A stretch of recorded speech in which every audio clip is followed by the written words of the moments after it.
하나이글스 팬분들께는 너무나도 죄송하죠. 올해는 기아 타이거즈 어떻게 좀 예상하십니까? 저는 키플레이어는 이학주 선수 뽑았어요. 이학주. 네, 무조건 들어간다. 무조건 들어갑니다. 김광현은 SSG 랜더스뿐이 아니라 KBO 리그에 주는 메시지가 완전히 다른 선수예요. 아니, 왜 안 오는 거야? 지금 1시 30분 약속인데. 평소 형님이 약속 잘 지키는 팬은 이 형이. 진짜 힘든 이유가 뭐냐면, 예를 들어서 1시 반에 약속을 했어. 그럼 본인은 1시 10분에 와. 그래갖고 내가 1시 20분에 오잖아? 그러면 왜 늦게 왔냐고 물어. 야, 이게 말이 됩니까? 뭐라고도 못해요, 또 형이래가지고. 나 진짜 용순아 형. 못 찾는 건 아니겠지? 우리 전망대, 우리 야구라의 전통 아닙니까? 첫해 우리가 63빌딩부터 해서 여의도를 우리가 다 구석구석 돌면서 정말 저기 기아자동차 앞에서 찍었지, 삼성, SK 다 갔었는데 여기에 온다고 그렇게 투덜투덜 그렇게 되는 거예요. 그러다가 갑자기 형이 집에 가는 길에 그러면 저기 파주 아울렛이나 들르면 되겠다. 되게 좋아하는 거야, 갑자기 또. 진짜 이거 어디 장단에 맞춰야 될지. 어느 장단에 맞춰? 이거 국거리 장단이야? 무슨 자진몰이야, 진짜. 저로 넘어가면 사랑의 불시사가님이. 맞아. 지금이 13시 42분. 12분이 늦으셨네요.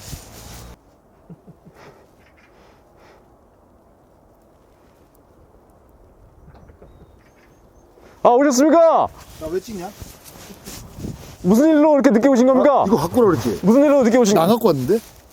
나 깜빡했네.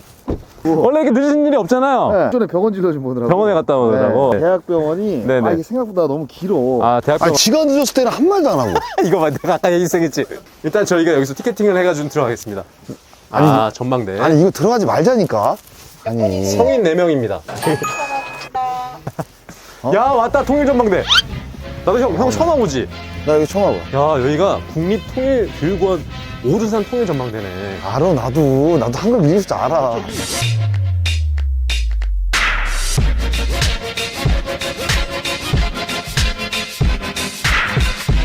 이 기름값도 안 되는 걸 도대체 왜 하고 있는지 막 이런 생각 들더라고요. 그냥 쓰디서 하면 되는데. 네, 우리 집에서도 한 36km 되더라고요. 그래, 여기. 네네네. 야 원래 뭐 하라고 그러면 잘 못해 우리는. 냅둬 그냥. 큐만 해줘 큐.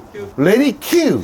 통일전망대에 나왔습니다. 장순아가 지금 야외 나온다고 그냥 갑자기 오늘 우리 산에 가십니까? 죄송합니다. 네? 이쪽에 왜 이렇게 깜빡깜빡하는 거예요, 요즘에? 깜빡깜빡이. 작년에 어디서 찍었죠? 작년에는 저희가 코로나 때문에 저 홍대 구석탱이에서 찍었어요. 홍대 구석. 근데 기억이 안 나지?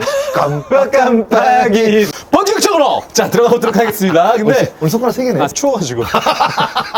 지난 시즌처럼 전망에 앞서서 일단 장순아의 그 점수, 지난해 예측했던 점수를 저희가 매겨가면서 지난 방식과 비슷하게 가도록 하겠습니다. 먼저 하나 이글스부터 시작해보도록 할게요. 역순위로 갑니다. 역순으로. 네. 지난 시즌 11을 차지했고요. 장순아의 예상은 11을 예상했었습니다. 정확하게 맞추셨어요, 장순아가. 근데 그거는 네. 정말 많은 전문가들이 하나를 최하위로 꼽았습니다. 맞아요. 저만 꼽은 게 아니에요. 그랬죠. 가능한 예측이었죠. 네. 일단 지난 시즌 하나 이글스는 10점을 드리겠습니다. 10점 맞추셨고 올해 그러면 하나 이글스 예상을 해보도록 하겠습니다. 올해 좀 하나 이글스는 어떨까요? 근데 제가 네네.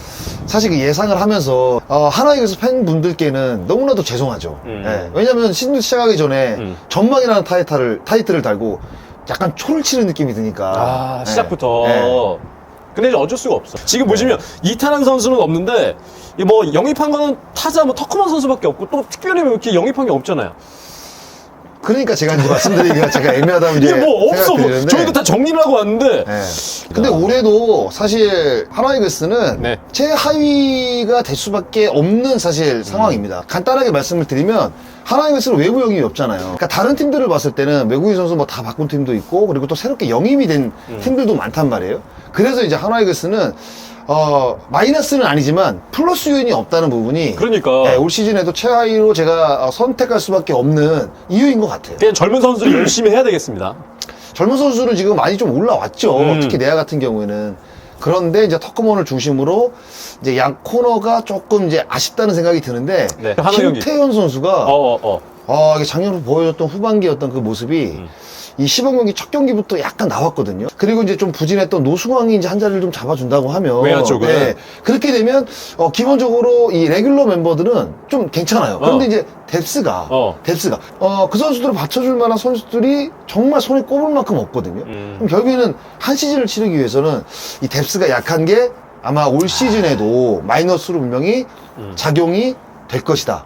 그러다 또 문동주 선수가 또 옆구리 다치면서 기대를 굉장히 많이 했는데 합류가 안 될 것으로 예상이 되잖아요. 네. 그럼 이것도 분명히 마이너스라고 봐야겠죠. 그러면 그래도 좀 희망을 볼 수 있는 부분이 있지 않을까요? 그러니까 터크먼 선수가 영입이 되면서 네. 작년보다 이 주전 라인업 9명이 조금은 강해졌어요. 알겠습니다. 그래서 하나이글스는 뭐 딱히 딱 얘기는 안 드리겠습니다만 지난해와 좀 비슷할 것 같다. 네, 하위권에 네. 좀 머무를 것이다. 키플레이어를 꼽아주시죠. 이제 제가 사실 눈여겨보는 선수는 정훈원 선수. 정문원 선수. 네, 그러니까 정문원은 작년에 사실 105개의 볼넷을 나가면서 네. 출루율이 아마 4할 7리인가 8리인가 된 걸로 알고 있어요. 100볼넷도 넘겼고. 네, 그런데 올 시즌은 조금 고전할 가능성이 있다고 이제 느끼는 부분이 이제 스트라이크 존이 위아래로 좀 넓어졌잖아요. 그쵸. 근데 이제 헝거한 좋은 선수들은 경계선에 있는 공들을 잘 참아내기 때문에, 그러니까 여기서 말하는 경계선은 스트라이크 경계선입니다. 네. 그러니까 이 공을 잘 참아내기 때문에 볼넷이 많고 출루율이 높은 거거든요. 근데 시범 경기 봤을 때 정훈원 선수가 이 완벽한 스트라이크 존 적응이 안 된 게 아닌가. 수비로 감독 이야기는 정훈원을 5번으로 기용할 수도 있다고 좀 이야기가 나오고 있어요. 김태현이 6번에 나오면 사실 하나의 상위 타선은 굉장히 좋습니다. 그러면 정훈원이 5번에서 김태현 연결시켜주는 가교 역할을 해줄 수 있느냐? 뭐 이런 부분이 있어서 정훈원 선수를 키프로 꼽았습니다. 정문원 선수를 키플레이어로 네. 꼽으셨군요. 참고로 저는 노시환 선수를 꼽았습니다. 근데 사실 하나는 노시환, 하주석, 정훈원 이렇게 될 가능성이 높아요. 그 선수가 잘해야 돼. 그렇죠. 그 선수들이 네, 잘해야 돼. 맞습니다. 기아 타이거즈 지난 시즌 9위의 순위를 마감했는데 네. 장승환은 5강 다코스는 될 수 있다. 그러나 가을 야구는 못 간다. 이렇게 똑같잖아요. 저희가 이 정도면 8점 정도 줘야 정확하네. 8점 줬어. 8점 줬어. 네. 이 포스트 시즌은 좀 험난하다. 플레이오프는 좀 어렵다고 본다. 그리고 야견 쪽에 빠진 자리가 굉장히 크게 느껴진다. 이렇게 좀 절망을 했었거든요. 장승환은. 딱 떨어졌네, 아주 딱 그냥. 떨어져가지고 이제 8점을 줬는데 네. 올해는 기아 타이거즈 어떻게 좀 예상하십니까? 저는 6등 예상합니다. 6등. 네. 아. 그러니까 이게 나성범 선수하고 양현종 선수가 영입이 되면서 네. 지금 포스트 시즌 진출의 어떤 그 희망을 품고 있거든요. 그런데 야수 쪽으로 보면 그러니까 김도영 같은 경우에는 사실 신인이잖아요. 그러면 우리가 기대를 하고는 있지만 어느 정도의 성적을 올릴지는 모릅니다. 그 아무도 몰라요. 네, 근데 기대치는 분명히 있는 거죠. 네, 맞아요. 근데 잘할 수도 있고 진짜 못할 수도 있단 말이에요. 시범 경기 때 홈런도 쳤더만. 그렇죠. 그러니까 이거는 변수가 될 가능성이 전 있다고 생각을 하거든요. 나성범은 확실히 상수죠. 그동안에 했던 게 있으니까. 네. 그런데 전체적으로 하나하고 비슷합니다. 아, 그래요? 예. 그러니까 그 선수들을 받쳐줄 만한 백업에 있는 선수들이 그렇게 뛰어난 활약을 펼칠 것 같은 선수가 제 눈에는 사실 없어요. 야수 쪽에서는. 예. 근데 투수는 되게 좋죠. 일단은 최원준 선수가 나왔고 하준영 선수도 이탈했고. 최원준 선수가 있다고 한다면 네. 아마 저는 기아 타이거즈를 5강 후보로도 꼽았어요. 아, 진짜? 최원준의 공백이 크다. 생각보다 큽니다. 그러니까 최원준을 대체할 만한 선수가 브리토 선수가 아마 지금 리더프로 이제 기용이 될 것으로 예상이 되거든요. 브리토 선수도 어떻게 보면 변수예요. 네. 예. 장기 제니스를 펼치기에는 사실상 밸런스가 좋아야 됩니다. 네. 근데 야수 쪽이 아무래도 마운드에 비해서는 조금 처지는 게 사실이거든요. 그리고 기아는. 거기다가 최영우 선수도 지난해 좀 부상도 있었고 네. 약간 좀 이제 나이가 있다 보니까 그렇죠. 기대치가 좀 떨어질 수밖에 없는 그렇죠. 6위 정도 예상을 하셨고요. 그러면 기아 타이거즈 올해 키플레이어로는 누구를 꼽으셨습니까? 장정석 단장님하고 제가 어제 통화를 했거든요. 진짜로? 네. 선배님. 황대인 선수를 꼽더라고요. 황대인을? 네, 그래서 저도 똑같이 황대인 선수를 한번 꼽아보겠습니다. 장승하도 황대인. 최영호 나성범은 좌타자잖아요. 근데 작년 시즌 황대인 선수가 홈런 13개인가 때리면서 팀 내 가장 많은 홈런이었어요. 네. 작년에 올렸던 성적이 우연이 아님을 증명을 해야 될 겁니다. 올 시즌에. 그러면 나성범 최영호는 왼손잡이, 황대인은 오른손잡이, 중간에 뭐 껴서 황대인 선수가 역할을 좀 해준다고 한다면 타선이 괜찮지 않을까? 저는 황대인 선수를 이제 키플레이어로 꼽았습니다. 알겠습니다. 장타력이 있는 황대인 선수니까 저는 뭐 나성범 선수 꼽았어요. 네. 네.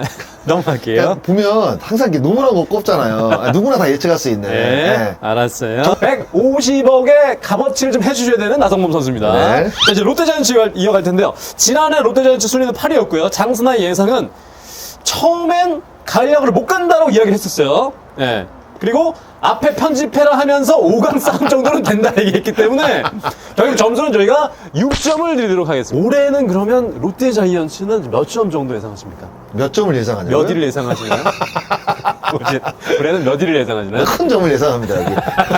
롯데는 몇 위 예상하십니까? 사실 9위를 예상합니다. 아, 9위요? 예. 야, 근데 저랑 다 비슷하네, 지금. 근데 그럴 수밖에 없어요. 그치? 예, 왜냐하면 플러스 요인이 없기 때문에 아. 많은 평론가들이 아마 그렇게 생각을 할 겁니다. 그러니까 저도 예. 좀 그렇게 분석을 하는데 지난 시즌에 그 하위 팀들이 딱히 올라갈 수 있는 맞아요. 발판이 별로 없는 것 같아요. 그러니까 아마 대부분의 해설자들이 롯데자이언츠를 거의 8위, 9위로 꼽았을 거예요. 네. 예. 보니까 손아섭 선수도 빠졌고 영입된 거는 뭐 외국인 선수랑 이학주 선수밖에 없기 때문에 큰 반등의 요소가 좀 많지는 않다라고 볼 수 있는 그러니까 것 기아 같아요. 타이거즈하고 롯데자이언츠가 이제 외국인 선수 3명을 모두 교체를 했거든요. 예, 그렇기 때문에 약간 확실히 의문부호가 드는 건 사실이에요. 그러니까 손아섭의 공백을 제가 봤을 때는 이 다른 선수 뭐 추재현이라든가 뭐 김재유라든가 뭐 여러 네. 선수가 지금 테스트를 받고 있는데 공백을 제가 봤을 때 반 정도만 메꿔도 저는 성공이라고 생각을 해요. 그런데 이제 긍정적으로 보는 부분들은 확실히 이제 야구장이 넓어진 부분에 대해서 뭐 특히 젊은 투수들이 이 넓어진 구장을 어떻게 이용하느냐. 이 부분이 좀 긍정적인 요소로 좀 보이는데, 전체적으로 봤을 때는 이학주 선수도 야심차게 지금 영입이 됐지만 또 손가락 부상을 당했잖아요. 네. 그렇게 되면 정상적으로 개막전을 뛰기가 어렵습니다. 그러면 내야 쪽도 지금 원래 불안한 상황에서 이학주까지 빠졌다고 한다면 기존에 있던 선수들로 과연 그 수비를 메울 수 있느냐?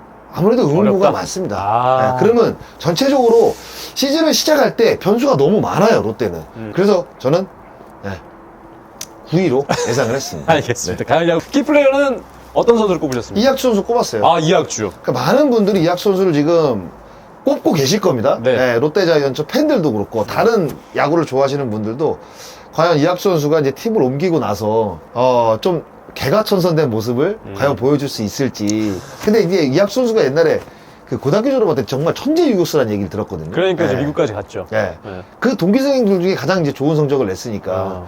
근데 그런 어떤 명성에 비해서는 최근 활약이 너무 좀 미미했고, 그리고 이제 약간 어떻게 보면 지금 악동 이미지거든요. 예, 팀과 케미도 잘 안 맞고, 근데 팀을 옮겼기 때문에 그런 부분은 조금 완화됐을 거라고 생각이 들어요. 예, 그래서 이학주 선수가 이제 건강하게 복귀가 돼서 내야의 중심을 잡을 수 있을까. 그래서 이제 이학주 선수를 꼽았습니다. 이학주 선수 꼽았습니다. 이학주 선수 일단 잘해줘야 돼요. 왜냐면 네. 마차도 갔잖아요. 네. 누가 오기를 메우겠어. 배성근 뭐 김민수 있습니다. 그렇군요. 명수 선수는요. 네. 롯데자이언츠 전망해봤고요. 이제 아니 롯데자이언츠 키플레 누구 꼽았어요? 저요? 저는 이학주. 이학주. 왜? 그건 얘기해줘야죠. 누구 꼽았는지. 이학수. 네. 너 내 거 궁금한 거 아니니? 자, 이제 NC 다이노스로 넘어갈게요. 네. 지난 시즌 7위였고요. 장순환 예상은 우승 후보로 꼽으셨어요. 하지만 이제 변수는 예측하지 못했습니다. 네. 장순환가 사실상 우승권이다. 이 KT와 함께 우승 후보다 이렇게 얘기하셨는데 구창모의 좀 합류가 관건이다 이렇게 얘기하셨고 결국에는 복귀를 못했죠. 장순환 여기 몇 점 줘야 된다고 본인은 생각하세요? 작년에 예측. 점수를 받지 않아야 된다고 생각합니다. 네. 저희가 그래서 거의 최소 점수에 하나는 4점을 저희가 드렸어요. 4점이요? 4점 드렸어요. 나한테 굉장히 올해는 NC 다이노스가 좀 어떠실 것으로 예상하십니까? 5강에 들어갈 것으로 예상이 돼요. 5강으로 네, 무조건. 무조건 들어간다. 무조건 들어갑니다. 구창모가 지금 건강하다는 얘기가 들리고 있거든요. 예. 제가 또 인터뷰를 했고. 네. 그런데 송명기 있죠? 신민혁이 있습니다. 예, 그러면 뭐 5선발이 지금 짱짱하잖아요? 네. 그러다 김영규 있어요. 뭐 대체 선발도 좋고. 일단 투수 좋네. 좋죠. 근데 이제 야수가 이제 특히 이제 주전들이 언제 복귀하느냐. 아하. 박민호 같은 경우 좀 빨리 복귀를 할 것이고, 권인홍하고 이제 이명기는 조금 있어야 되고, 그리고 박성민 선수는 이제 팀 자체 징계를 이제 끝내고 이제 복귀를 해야 되거든요. 근데 전체적으로 보면, 재작년에 또 우승을 차지했잖아요. 예. 그 DNA 아직까지 남아있다고 생각을 합니다. 거기다 영입에 손아섭 박건우 그렇죠. 예, 뭐 완벽하지 명입이라고 생각이 들어요. 그러니까 나성범 선수가 빠진 자리를 이 두 선수로 메웠는데, 팀 컬러가 완전히 바뀌었죠. 약간 홈런 분단에서 이제는 정말 상대방이 정신 못 차리게 할 수 있는 따발총 타선을 지금 구축을 했거든요. 박민호 선수가 또 복귀가 되면 1, 2, 3번이 통산 타율 1, 2, 3입니다. 야, 그러네. 현역. 통산, 예, 예. 현역 1, 2, 3이네. 그러니까 현역에서 가장 잘 때리는 선수 3명을 보유하고 있는 거예요. 와. 거기다 양의지가 또 4번에 배치가 될 것이고, 닉 마티니가 또 5번을 칠 거란 말이에요. 그럼 박성민 복귀하면 6번. 바로 이제 가려고 가능하다. 근데 5강으로 이제 꼽는 팀은 순위를 사실상 정하기는 무의미합니다. 그래서 이제 분명히 NC는 5강 이상도 바라볼 수 있는 흐름으로 지금 가고 있다. 네. 키플레이어는 누구를 꼽으셨습니까? 구창모죠, 무조건. 구창모. 네. 쌍모, 구쌍모. 네. 구창모는 부상에 대한 변수도 있지만 일단은 재작년 시즌에 보여줬던 이 느낌이 너무 좋거든요. 그 정도에서 한 80% 정도만 이제 복귀가 된다고 해도 구창모는 최소한 10승이 보장된 선수입니다. 구창모는 알겠습니다. 가도록 저도 구창모를 꼽았어요. 또 가려고. 자, 오케이. 이거죠. 이제 SSG 랜더스를 이어갈 텐데요. 지난 시즌 성적은 SSG 랜더스 6위를 차지했습니다. 정말 아쉽게 가을 야구에 못 들어갔었는데, 장순아의 예상은 5강 후보 중 한 팀이다. 이렇게 얘기하셨고, 그리고 김원영 감독의 리더십을 믿는다. 2년 계약은 고삐를 당겨야 되는 상황이기 때문에 성적이 날 것이다. 이렇게 예상을 하시면서, 결국 지난해 5강 후보로 얘기했는데, 6위를 차지했기 때문에 아슬아슬하게 좀 밀려났다. 그래서 저희는 5점. 7점을 드리도록 야. 하겠습니다. 왜 그래, 오늘? 약간 좀 후하지만 7점을 드립니다. 희한하다. 예, SSG 네가 나한테 후회 주는 것도 있네. SSG 랜더스는 올해 좀 어떨 거로 예상하십니까? 올해 저는 5강 후보로 꼽았습니다. 5강 후보로 꼽았어요? 예, 제가 사실 어제 방송을 할 때 5강 네. 후보로 일단은 오픈을 했거든요. 예, 근데 김광현이 복귀를 했기 때문에요. 그 하나만으로도 SSG는 5강 후보로 전 손색이 없다고 봐요. 근데 이제 뭐 어떤 한 선수가 이제 복귀해가지고 팀 성적을 이제 확 끌어올릴 수는 있는데 결국에는 SSG는 박종훈하고 문승원이 언제 복귀하느냐 문제입니다. 이 두 선수가 이제 복귀가 되고 최주환도 작년에 이제 부상 때문에 고생을 많이 했잖아요. 그랬죠. 그럼 준비를 또 잘했을 거란 말이에요. 그럼 박성환이 또 3할 유격수로 또 이제 거듭났고 최종 건재하고 괜찮아요. 크론. 케미크론 선수가 이제 1루 맞고 그럼 라인업 좋잖아요. 저는 그래서 SSG 랜더스를 3위를 꼽았어요. 아 그래요? 그 정도로. 이제 뭐 먼저 치고 나오는 거예요? 키볼은 누구예요? 저는 키플레이어로 이반노바 선수를 아, 꼽았습니다. 이반노바. 이반노바 선수가 뭐 이미 던지는 거는 봤어요? 좀? 엄청난 커리어를 가지고 있기 때문에 뭐 던지는 커리어 끄는 거 얘기하는 거야? 아니 그러니까 뭐 그건 캐리어구나. 미안합니다. 이 장순아는 키플레이어. 후보. 김광현이지. 장순아는 전 김광현. 김광현, 장순아는 김광현, 강케는 이반노바. 이렇게. 김광현이 될 수밖에 없어요. 그러니까 야수 쪽에서는 사실 뭐 이렇게 특별하게 이 선수가 잘해야 된다 이건 없어요. 네네. 김광현은 단순하게 SSG 랜더스뿐이 아니라 KBO 리그에 주는 메시지가 완전히 다른 선수예요. 예. 그러니까 느낌이 다른 선수죠. 커리어가 다른 느낌이고. 그냥 이 선수는 메이저 리거야. 그렇죠. 그냥 메이저 리거 네. 온 거 한 명 더 온 거죠. 그러니까 김광현 선수가 이제 박종훈과 문승원 자리에 문승원의 어떤 그 빈자리를 일단은 돌아올 때까지는 잘 버텨줘야죠. 저는 그래요. 처음 보는 선수는 무조건 변수예요. 무조건 변수야. 아무리 좋은 커리어를 갖고 있어도 우리가 뚜껑을 열어보지 않기 전에는 뚜껑을 열어서 보지 않기 전에는 사실 몰라요. 알겠습니다. 네. 그래서 SSG 랜더스는 무조건 가을 야구 간다 이렇게 꼽으셨고 네. 일단 하위팀 알아봤고요. 잠시 후에 돌아와서 이제 상위 팀들을 저희가 다시 잠시 한번 후입니까? 예? 그 저기 내일 돌아옵니까? 모레 돌아옵니까? 일단 1시간 후에 돌아옵니까? 이게 금방 돌아올 것 같은데. 아 그래요? 네. 네.